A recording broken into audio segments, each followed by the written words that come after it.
Do you find joy in seeing a chainsaw attached to a machine gun? Do you enjoy casually taking steroids? Are you a fan of turn-based strategy games? Are you a devotee of RNGesus? Do you giggle at the thought of someone with a 98% hit chance miss because that's how probability works? If your answer to all these questions is a strong resounding yes, then check out this video on Gears Tactics.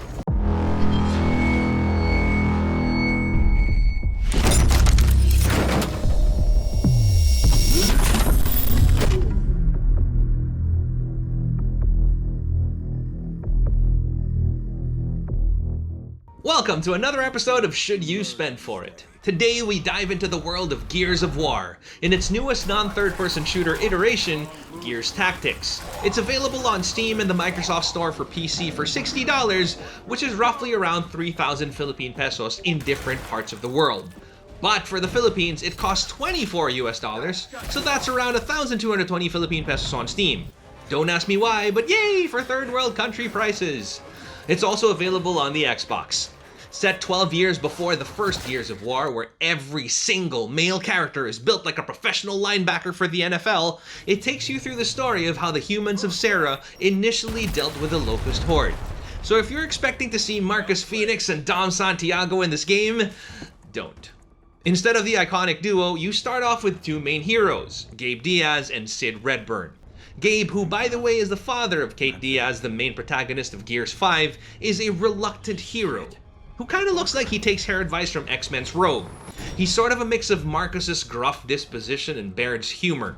Sid Redburn, on the other hand, is a drill sergeant-type COG veteran who drags reluctant Gabe back into the fray, taking him away from the comforts of his motor pool duties. The first mission is essentially a tutorial on how to make things work in Gears Tactics. You have a pool of actions per turn, and each action, like firing a gun, throwing a grenade, or activating a skill, takes away from this pool of action points.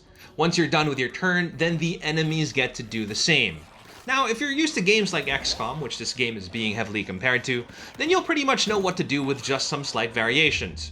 First off, there is no visible movement grid. This kind of gets a little tricky at first, but is easy enough to overcome after you've made a few movement mistakes.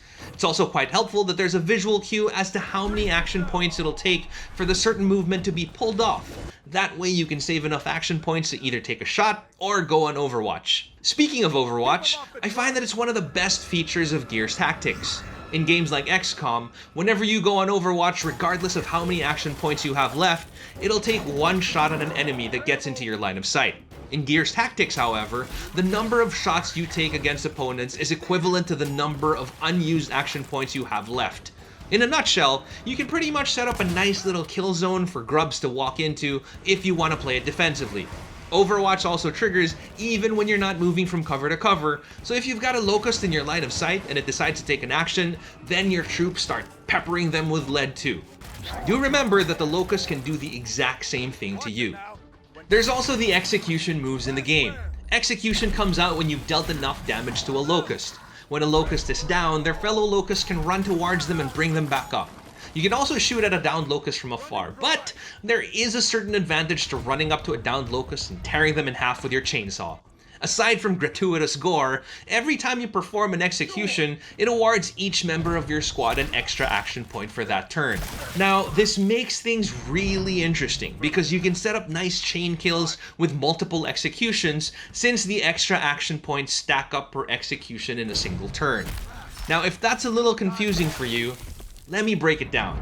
If you can bring down 5 Locusts and execute all 5 of them in the same turn, that only means each troop under your command gets an additional 5 action points for that turn.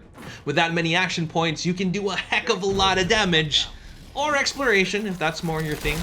Now, let's talk about the people under your command. You have your hero troops like Gabe and Sid, characters who are basically essential to the storyline, so they're given some form of plot armor, so permadeath is not an option. Doesn't mean that they're invincible, it just means that if they die in your game, you'll have to restart the mission or reload from a checkpoint. Then you have your recruitable troops, basically generic cogs you can pick up from missions or recruit from your home base at the end of each mission. Now the game has deemed these sad sacks as expendable, so these troops can permanently die without having to restart the mission. Bright side is they're customizable once recruited. You can change their hair, facial hair colors, and even their names. Whereas for the heroes, you're limited to changing out their armor and weaponry. There's actually quite a fair share of customization for weapons and armor, some for aesthetic reasons, some for more practical ones. Upgrades for weapons and armor can be picked up in special crates scattered all throughout the maps of your missions. A lot of the time you'll be busy fixing up your troop's skill trees. There are 5 main classes with 2 main skill branches for each: the Sniper, the Vanguard, the Support, the Heavy, and the Scout. Now, there's a plethora of different skills you can get for each class, some active, some passive, so there's a lot of wiggle room for customization here. In case you start off with a shit build, you don't have to worry because there's an option to reset skills, but it'll cost you. Sadly, unlike XCOM, there is no base building aspect to Gears Tactics, but all in all, there is a lot to keep you busy. Each level is designed nicely. There's an overabundance of locusts to keep you on your toes. Grenades do a wonderful amount of damage to a group of hostiles just the way it should be. Emergence holes, or E-holes, adds to your sense of urgency since you're gonna need to toss a frag to close it up so locusts stop pouring out of it on every turn. The sound effects stay in theme with Gears of War, and in usual Gears fashion, you'll see a lot of emotional range from strong, burly men. Save it. I fix things now. And that's it. Overall, especially for the lowered price tag, this is an absolute must-buy. And even at the full price of $60 US, once you start playing it and really getting into the flow of things, you won't feel robbed at all. It's a really engaging and challenging strategy game, which you can dedicate countless hours to. It's not XCOM, and while I'm a huge fan of the XCOM series, it takes a few things from the series and adds its own flavor to it.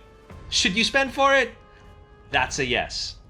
So, are you getting the game for yourself? If you already have it, what do you think about the game?